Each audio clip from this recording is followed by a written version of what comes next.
Wow, December is almost here. Sometimes it's the best month of the year, and I've got my fingers crossed. Hi folks, it's Falcon, and today on GameRanks, new games you gotta play in December 2019. Starting off at number 10 is Terminator Resistance. So I'm gonna go ahead and say, this game's proven to not really be a critic favorite, but here's the problem with that. This is a game. It's not trying to push the boundaries, it's trying to give you a fun experience through a licensed property, and it totally succeeds at it. Is it perfect the whole way through? No, sometimes it lags a bit, but this is kind of what we're talking about when we say the game industry has tried to lead people away from single-player experiences to their detriment. What we get here is a game about the war with the machines. It's post-Judgment Day, and it's authentic. It brings in the old-school lore. As you know, timelines are very inconsistent in the Terminator franchise. It basically follows the originals. I mean, it's a mid-tier shooter, a double-A game, if you will. And I think this kind of game gets way too much flack from critics for not being, like, everything. I think for the most part, it's exactly what it sets out to be, and I honestly wish more games were like this. Terminator Resistance is already out on PC, but we listed it as a December game because it's coming to PS4 and Xbox One December 10th. Moving on to number 9 is Boneworks, an experimental first-person physics shooter puzzle game made for VR that actually looks really sweet. Like, what it looks like is basically what you say if an FPS was a VR game. Up until now, we really haven't seen anything quite this extensive, I think. You're really able to interact with the environments on a high scale, and I think that's really what sets it apart from a lot of stuff. I mean, not that Pistol Whip VR is not cool, it's very cool. But Boneworks looks like it sort of continues the spirit of Half-Life in some ways, developing physics puzzle technology as well as giving you a good first-person shooter. The story puts you against a corporation's AI, but really the charm of this game is the gameplay. What we've seen, I cannot wait to experience, and I hope you're excited to try out Boneworks as well if you got VR. It's hitting on Steam December 10th. Moving on to number 8, both Halo Reach and Halo the Master Chief Collection are hitting on PC December 3rd. Halo Reach will also be hitting Xbox One on December 3rd. So in every way, the Master Chief Collection is as good as you get as far as all of the games. That actually comes with Halo Reach, as well as Halo Combat Evolved, Halo 2, Halo 3, Halo 3 ODST, and Halo 4, and it's $40, but if you're just wanting Halo Reach on its own, it's $9. These are absolutely reasonable prices for the package you get. It's the most updated versions of the games. You get the anniversary editions of Halo 1 and 2, for instance, in the Master Chief Collection. Like, when this was announced, people were sending pizza to the 343 Industries offices because, frankly, it's a good collection. People want it for PC really bad, and it's pretty awesome that it's finally landing there. Halo Master Chief Collection and Halo Reach will be hitting PC. Halo Reach will be hitting PC and Xbox One as well as a standalone on December 3rd.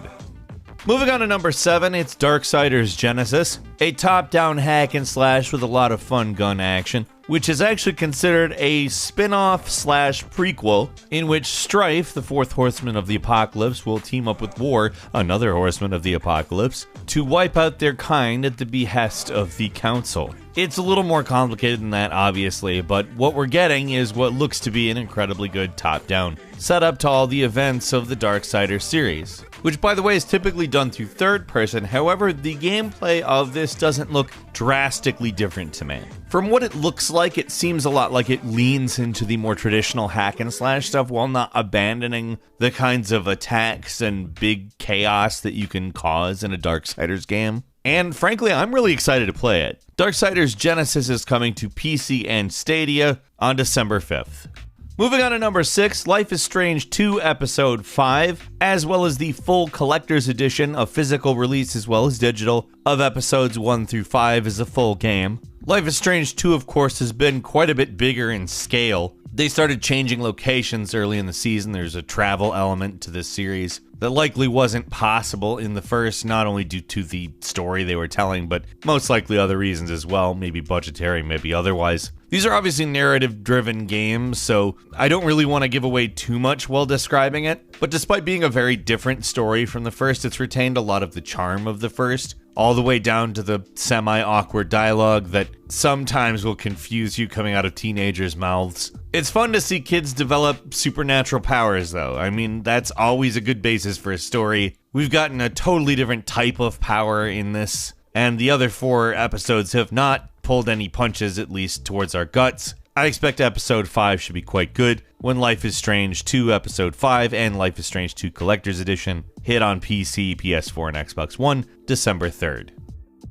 Moving on to number 5, Detroit Become Human is actually hitting the PC this month, and that's good because Detroit Become Human is a very interesting game. Now, is it flawless? No, not at all. But to call it ambitious would be a massive understatement. Now again, this is a narrative-driven game, and most narrative-driven games put an emphasis on choice. However, Detroit Become Human puts a much bigger emphasis on it. Small choices can have big effects, stuff that you would never expect in a million years. And when you're talking about the story of a bunch of androids basically searching for a reason to exist, a justification, to lean so far into choice is probably the best storytelling decision. I think really the best part about the game is just that at almost every point it feels believable, and when you're trying to immerse yourself in a story that is addressing the nature of human existence, that's probably one of the bigger concerns. So yeah, I'm not going to call it flawless or anything. It does have its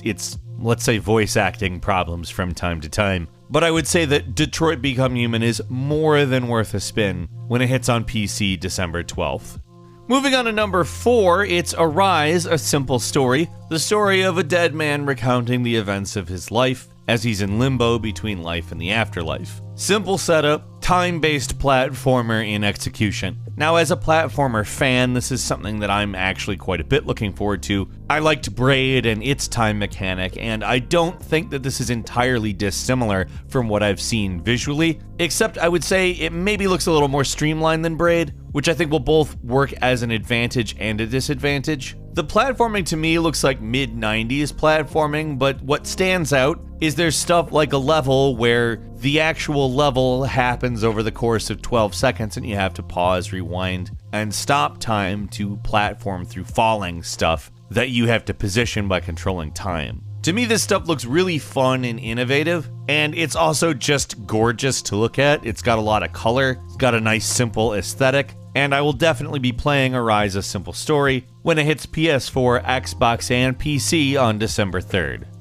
And at number 3, Jurassic World Evolution Return to Jurassic Park DLC. If you're aware, Jurassic World Evolution is a business sim. The whole point is constructing and managing a dinosaur park, and Return to Jurassic Park actually is a new scenario for it, in which, following the events of the film, that is to say 1993's Jurassic Park, the original, you return to Jurassic Park and work to reclaim the park from the dinosaurs, rebuild it, and essentially turn it into your ideal Jurassic World Evolution business sim type location. What's cool is the actual film cast. Sam Neill, Laura Dern, and Jeff Goldblum all reprise their roles, as well as others. And ultimately, in some ways, it's actually a bit of a sequel to the original film. Not necessarily the kind of sequel Jurassic Park 2 was, but something interesting and cool to see nonetheless. Jurassic World Evolution Return to Jurassic Park will be hitting PC December 10th.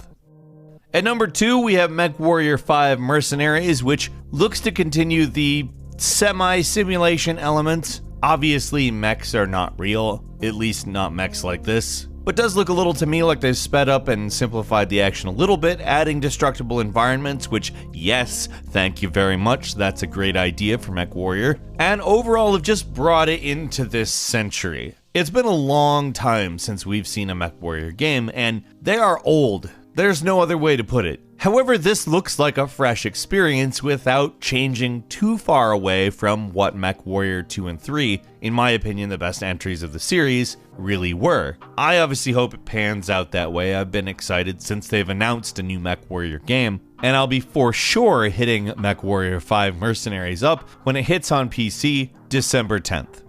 And finally at number 1, one that I'm particularly excited about, Phoenix Point, which is a spiritual successor to the XCOM series created by Snapshot Games, the original creator Julian Gollop's new company.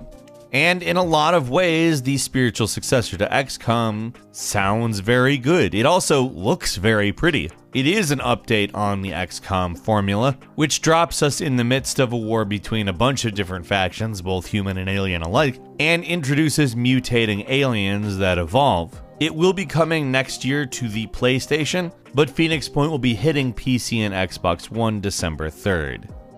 Couple of quick bonus games for you. Call of Juarez Gunslinger is heading to the Switch, which is quite fun, a game I really enjoyed when it came out back in 2013. Basically a Western-themed first-person shooter that really just has a ton of personality and great level design. That's hitting Switch December 10th. Also hitting Switch in December is Alien Isolation, which is probably the best game from the Alien franchise, period. It's a game that does survival horror so well, and just creates this atmosphere that is so immersive and authentic to the world established in the original film. Alien Isolation's hitting Switch on December 5th. And finally, Wadum, the new game from the Katamari Damacy creator, is basically a very goofy action game that involves making friends with everything from trees to toilets. Katamari Damacy is a series that just has given us so many good things. I'm eager to try a new idea from the creator. Wadum is hitting Windows and PlayStation 4 December 17th. What are you going to play in December? Leave us a comment, let us know what you think.